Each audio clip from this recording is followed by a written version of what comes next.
Anything else, parang gusto ko na lang matunaw, parang gusto ko na lang na hindi umuwi ng bahay.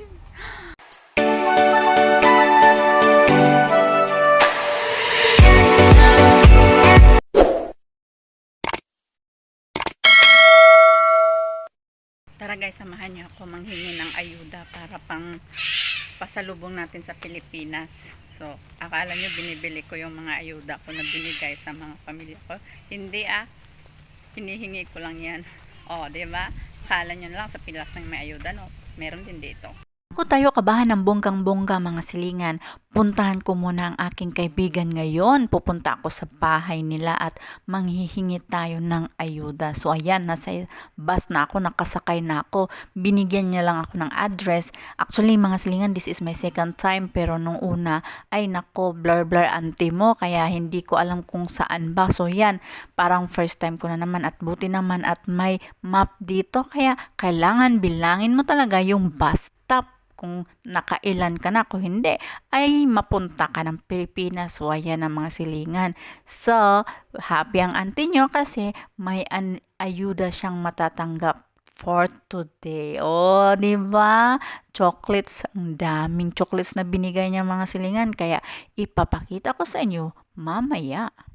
So, ayan na nga mga silingan. Nakuha ko na po yung mga pinanghihingi ko sa doon sa bahay-bahay na bahay-bahay talaga. Nakuha ko na yung yung ayuda ko, no? Hindi ako nakatanggap ng ayuda doon sa Pilipinas kasi nga nasa abroad daw kami. Kaya dito na lang at least meron ditong ayuda. So, ayan na, mang dami-dami din niya. Pero guys, grabe. Hiyang-hiya talaga ako doon sa sa kaibigan ko kasi nga alam mo yung dami kaya nyo, no, mga biscuit yan. Papakita ko sa inyo yan mamaya kung ano yung mga laman. But before anything else, parang gusto ko na lang matunaw. Parang gusto ko na lang na hindi umuwi ng bahay.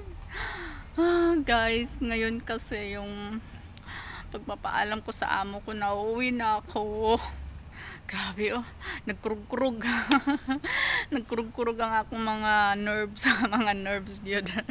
Nagkurug-kurug yun siya. Ay, lingkod sa ako daribi kay mo. Parang mag-ano muna ako ng lakas loob. Ay, Diyos ko Lord. Hindi pala talaga hindi pala madali yung ganon. So yun. Actually, next year pa matatapos yung kontrata ko. Pero gusto ko na kasi talagang umuwi. Kaya puputulin ko na, magbe-break contract ako. Ngayon, grabe ang lamig ng mga kamay ko, mga silingan. Parang hindi ko yata maibuka yung bibig ko. Pero see how later. Update ko kayo ha. Habang nag-unbox tayo. Pero shout out doon kay my loves na grabe, pinamakdo mo pa ako. Ako na nga yung nanghingi ng ayuda sa'yo. Nagmamakdo pa ka pa sa akin. So, thank you so much. Habang papalapit ako ng bahay mga silingan, parang hindi ko kayang ihakbang yung mga paa ko. Oh my goodness. Ay, tulungan niyo ako. Tulungan niyo ako. Na sana maging okay. Kasi kadalasan yung mga kasama ko dyan, pag nagpapaalam, nag-iiba yung niya, yung trato niya sa mga kasama ko. Well, wala namang pinagbago yata kasi ganyan naman talaga siya. Pero iba talaga, may tense araw-araw. Kaya ito yun na ako na hindi pala madali magpaalam no, nakaka-stress. Kaya nung na-meet ko yung kaibigan ko, parang wala talaga ako sa wala ako sa sarili, parang nagliliparan yung utak ko kasi hindi ko talaga alam kung ano yung una kong sasabihin. Oh my goodness. Ay, yung kaba ko. Grabe yung kaba. Grabe yung kaba ko talaga. Totoo yun. We see how later. Oh my goodness. Malapit na talaga. Mga 2 minutes na lang. Nasa bahay na ako. 1 hour later. Okay mga silingan. While nag-unbox ako, ipakita ko sa inyo kung anong laman ng aking ayuda. So, ayan na. So, i-share ko na sa inyo yung ko sa amo ko, yung nagpapaalam ba ako na uuwi na ako. So, yun. Pagdating ko ng bahay, pagdating ko kanina, of course, di ba? Sobrang kurog-kurog sa Oh, see? Binilhan niya pa ako ng McDonald's. So, ganun kabait yung kaibigan ko talaga. Ay, naiiyak ako habang baka maiyak na ako pag pinakain ko to. Diba? Napaka niya, napaka-generous na taong yun. Sana all my friend na ganyan. Ay, grabe siya. Nagmamalimos ka dahil. So, yun, no? Binilhan niya pa ako ng McDonald's. And then, so, nung nakaraan, binigyan na rin niya ako. And then, ngayon, so sabi niya, kung andito pa raw ako next month, bibigyan niya ulit ako. Pero, andito pa ako.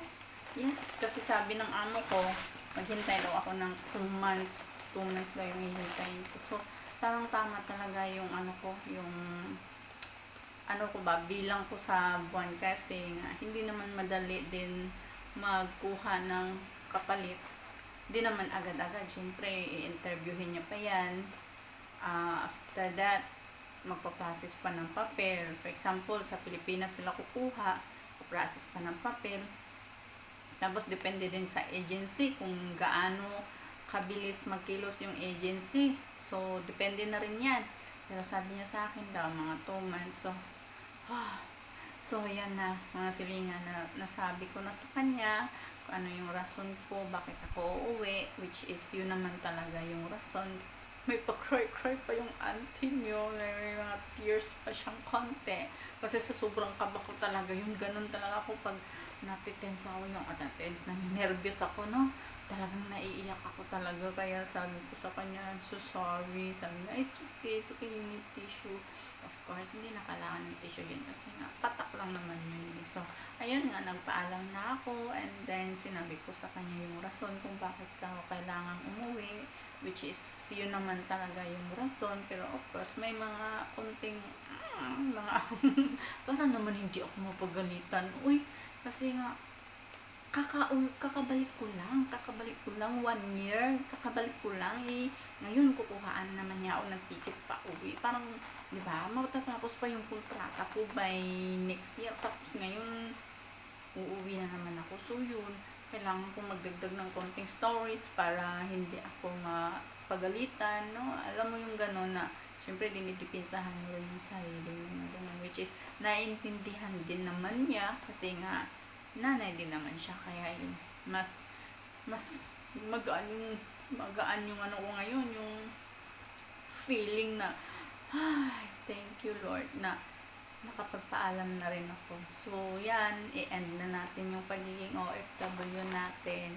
And yun nga, ito na nga yung mga ayuda ko. So ayan, ito pa ba yung bibilhin ko sa Pilipinas? So hindi na, So hopefully nandun ako sa Pilipinas by August kasi pa-expired na siya. Okay lang. Makakain pa man to. 1 month after expiration, makakain pa yan. So yung mga tiyan natin sa Pilipinas, sa mga matitibay yan.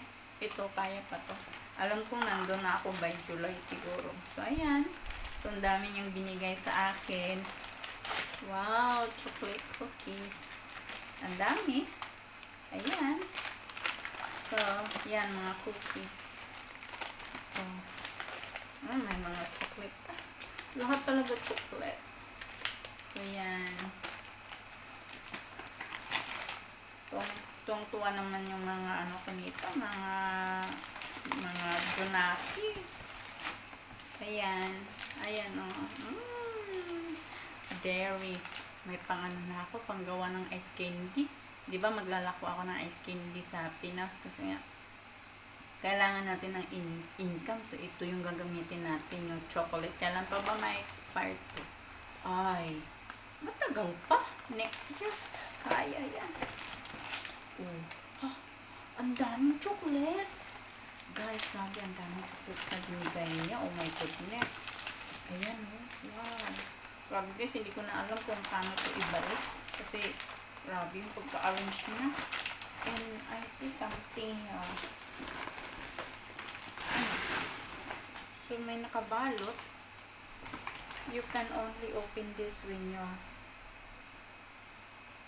your 5th of birthday is coming. Thank you very much. Sabi niya, you can only open this when this when your 50th birthday is coming. Thank you so much. Grabe guys, yung stapler. Hindi ko kinaya yung stapler. Pagkadami-dami naman ito, my loves. Uy, paano kaya ito? Hala. Oh my goodness. Oh, I remember. Oh, I remember. I remember. So, ganun siya ka-generous. Yung kaibigan kong yun. Yung kaibigan ko nga si Mads, kung naanon mo yan. Si Mads ko, nung umuwi yung isang friend namin, pinadalhan din niya ng chocolate kahit na nasa Pinas na yung kaibigan namin isa. No, diba? Kababait ng mga tao na ganyan, no? Grabe talaga. Grabe yung pag-scotch tape. Grabe siya. Hindi na yata yan. Ibibigay. Please open this on your bonde. Hala, oy. Ayaw naman niya pa. But excited ako. Kaya ayoko. Dami. Huh? May letter dito. May letter dito.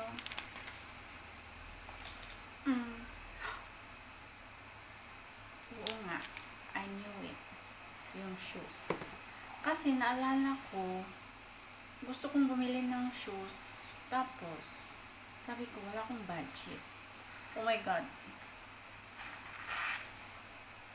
Wala, my loves. Uy, nahiya na talaga ako sa'yo ay. Bakit ka ganyan? Ang ganda. Nahiya talaga ako. Pero, kainin na lang natin yung hiya natin, guys. So, ayan, binigyan niya ako ng shoes. Brand new, guys, brand new. Hindi to use. No? Nung birthday niya, hindi ako nagbigay.